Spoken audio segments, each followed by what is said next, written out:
If you walked into the Metropolitan Tabernacle in London in the 1860s, you would see a miracle. Over 6,000 people packed into the pews every single Sunday to hear one man speak. He didn't use a microphone. He didn't use notes. He just opened his mouth, and the voice of a lion came out. His name was Charles Spurgeon, the Prince of Preachers.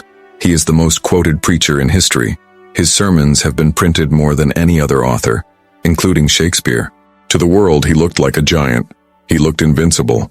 He was always laughing, always smoking a cigar, always full of wit.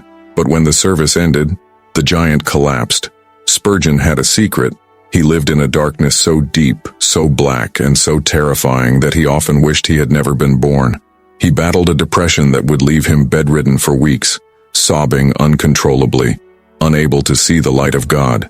He famously said, "There are dungeons beneath the castle of despair," and he knew every inch of those dungeons. Why would God choose a man who was mentally and physically broken to be the greatest voice of his generation? Was it a mistake? Or was the crack in the vessel the very thing that let the light shine through? In this video, we aren't just looking at his sermons, we are looking at his scars. We are going to uncover the secret battle of the man who preached hope to millions while fighting to stay alive himself. Before we step into the shadows of the Prince of Preachers, I have a mission for you. We are building a global library of the generals of the faith here. If you want to keep these stories alive, subscribe to the channel right now. And I want to know where our battalion is stationed today. Pause the video and comment below. What city and country are you watching from? Now, to understand Charles Haddon Spurgeon, you have to understand the paradox. If you look at the statistics, he was the most successful preacher who ever lived. He started preaching in London at age 19, a boy wonder from the countryside who took the city by storm. By age 22, he was the most famous man in England. He built the Metropolitan Tabernacle, a massive arena that held 6,000 people, and he filled it, every service, morning and night, for over 30 years. He preached to 10 million people in his lifetime, without a microphone, without a radio, and without the internet. He was funny. He was brilliant. He smoked cigars and loved life, but that was the public Spurgeon. The private Spurgeon was a man in constant agonizing war. He suffered from a brutal disease called gout, which made his joints swell until even the touch of a bed sheet felt like a hot iron. But worse than the physical pain was the mental agony. He called it the minister's fainting fits. Today, we call it clinical depression. There were weeks when he couldn't get out of bed. There were Sundays when he had to be literally dragged to the pulpit because he was weeping so hard he couldn't stand. He once told his congregation, "I have to preach the gospel to myself before I can preach it to you." He wasn't preaching from a mountaintop. He was preaching from a valley. And that is exactly why the people loved him. They didn't need a Superman. They needed a man who knew what it felt like to bleed. In this video, we are going to walk through the valley of the shadow of death with the man who knew it best. We are going to see how God used a broken vessel to pour out the finest wine. And we will discover the secret weapon he used to fight the darkness when the lights went out. Charles Spurgeon was never a normal child. While other boys were playing tag, Charles was hiding in his grandfather's attic, reading Puritan theology books that were heavier than he was. By the time he was a teenager, he had a vocabulary that would shame a university professor, but he also had a conscience that was tearing him apart. For 5 years, from age 10 to 15, Spurgeon lived in a state of absolute terror. He was convinced he was going to hell. He would wake up screaming in the night. He felt the weight of God's law crushing him.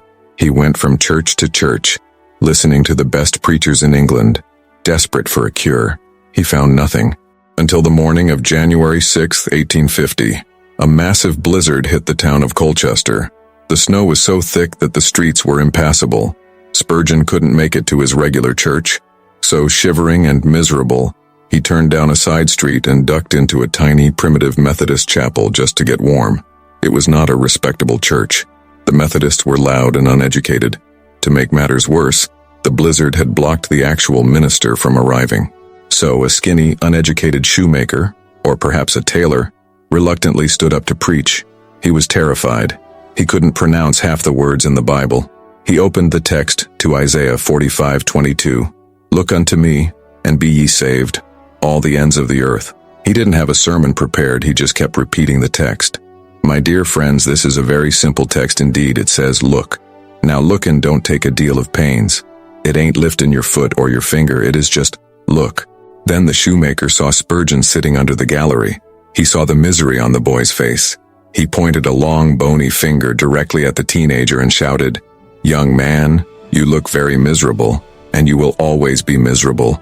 Miserable in life, and miserable in death, if you don't obey my text." Then he yelled, "Young man, look to Jesus Christ. Look, look, look. You have nothing to do but to look and live." Spurgeon later wrote, "I had been waiting to do 50 things, but when I heard that word, look, what a charming word it seemed to me. I looked until I could almost have looked my eyes away. In that split second, the heavy chains fell off. The darkness vanished. The Prince of Preachers was born in a snowstorm, saved by a man who couldn't even preach." Spurgeon didn't waste time. He was baptized in the river a few months later. He started preaching in the countryside. He was a sensation. They called him the boy preacher of the fens. He was 16 years old, wearing a goofy jacket with huge white buttons, preaching with the authority of an apostle. Word reached London. The famous New Park Street Chapel in London was dying. It was a cavernous building with 200 seats, but only about 80 depressed people showed up on Sundays. They were desperate. They invited the 19-year-old country boy to try out. When Spurgeon arrived in London, the deacons looked at his bad haircut and his country clothes and thought, "This is a mistake." Spurgeon walked into the pulpit. He opened his mouth, and London was never the same again. Within 3 months, the 200 seats were full. Within 6 months, people were standing in the aisles. Within a year, they had to knock down the walls to expand. The press went crazy. They called him a mountebank, a clown, and a vulgar sensation. They drew cartoons of him as a gorilla, but the people didn't care about the critics. They came by the thousands to hear the man who made the Bible bleed. He was young, he was famous, he was unstoppable, but just as he reached the peak of his power, a tragedy struck that would break something inside him forever. By 1856, Charles Spurgeon had a problem that every pastor dreams of, but few can handle: suffocation by success. The crowds were terrifying. The New Park Street Chapel was packed so tight that people were fainting from the heat. The police had to control the traffic outside. Spurgeon moved the services to Exeter Hall, which held 4,000 people. It wasn't enough. He needed something bigger. He needed a stadium. So he did the unthinkable.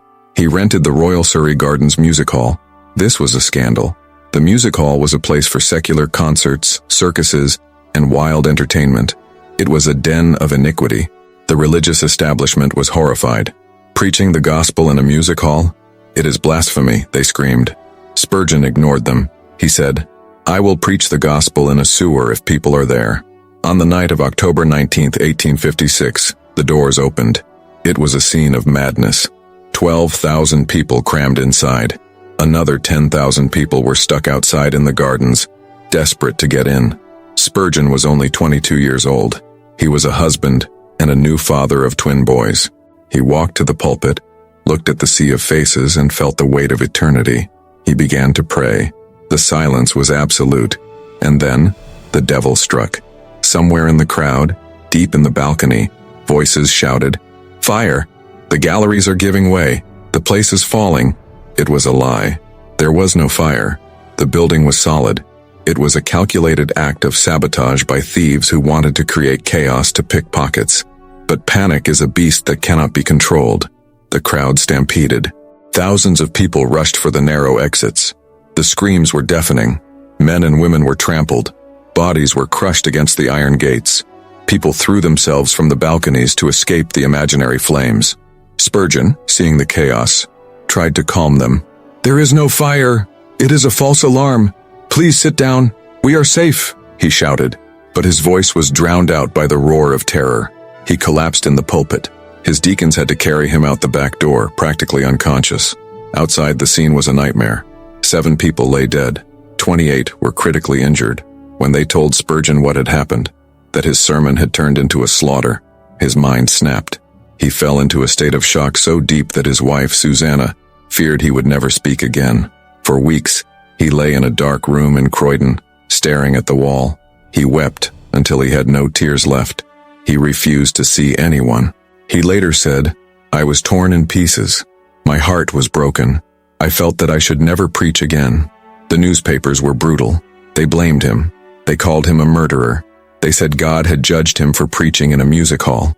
The young prince was destroyed. He walked through the garden of his house, looking at the trees, wondering if he had lost his mind. This was the moment the shadow fell on him. This was the beginning of the depression that would haunt him for the rest of his life. He wasn't just sad, he was traumatized.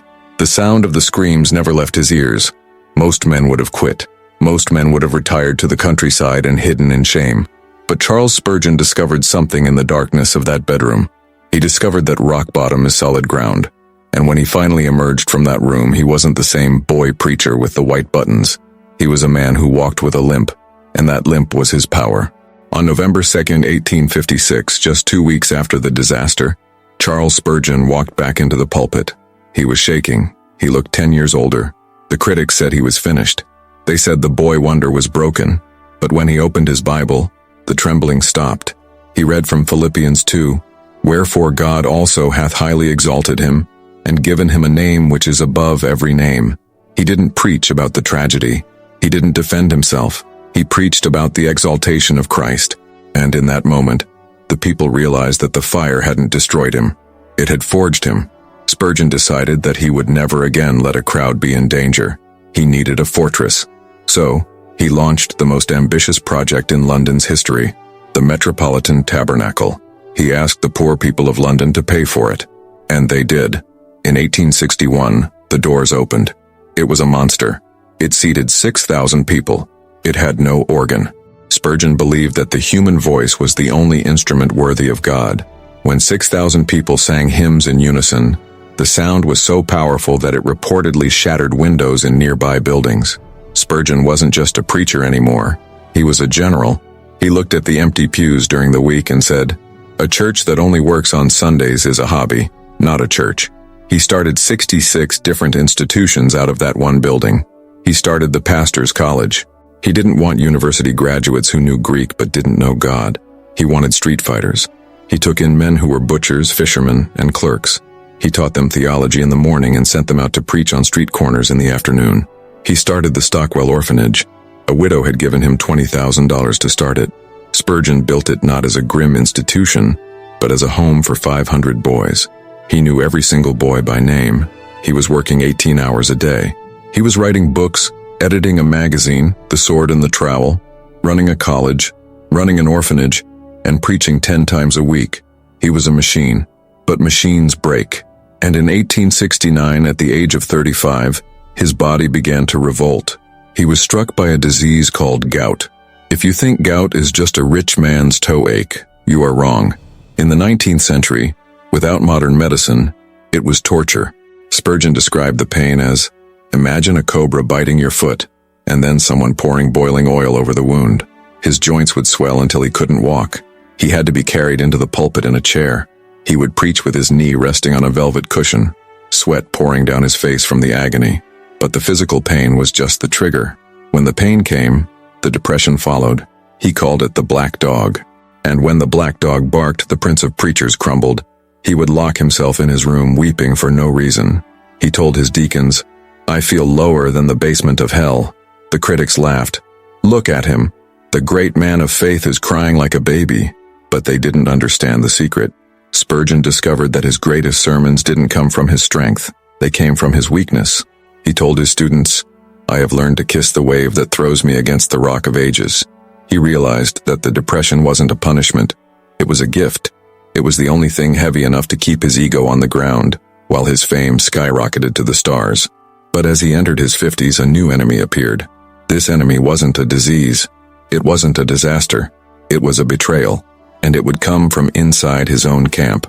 By 1887, Charles Spurgeon was the undisputed king of the pulpit. He had founded a college that had trained over 900 pastors. He was the father of the Baptist Union. But as he looked at the younger generation of preachers, men he had mentored, men he had loved, he noticed something terrifying. They were changing. They were embarrassed by the Bible. They wanted to be modern. They wanted to be intellectual. They started to whisper that maybe the Bible had errors. Maybe hell wasn't real. Maybe the atonement, the idea that Jesus died for our sins, was too bloody and primitive for the 19th century. They called it New Theology. Spurgeon called it the downgrade. He compared the church to a train at the top of a hill. If you release the brake just a little bit, you don't stay at the top. You start to roll down. Slowly at first, then faster until you crash at the bottom. He warned them, if you give up the infallibility of Scripture today, you will give up the deity of Christ tomorrow. He wrote a series of explosive articles in his magazine, The Sword and the Trowel, naming the sin. He expected his friends to stand with him. He expected the Baptist Union to say, yes, Mr. Spurgeon, let us defend the Bible. Instead, they turned on him. The backlash was vicious. The very men who had eaten at his table, the students he had paid for, the pastors he had ordained, they attacked him. They called him a dinosaur. They said he was old-fashioned and narrow-minded. They said he was creating division. They told him, Mr. Spurgeon, you must compromise for the sake of unity. Spurgeon's answer was thunder. Complicity with error will take from the best of men the power to enter any successful protest against it. In other words, I will not unite with cancer.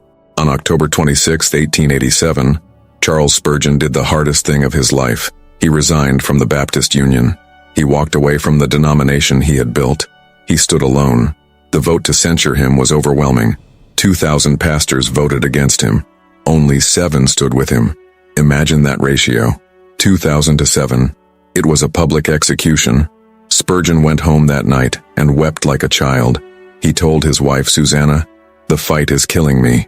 And he wasn't speaking metaphorically.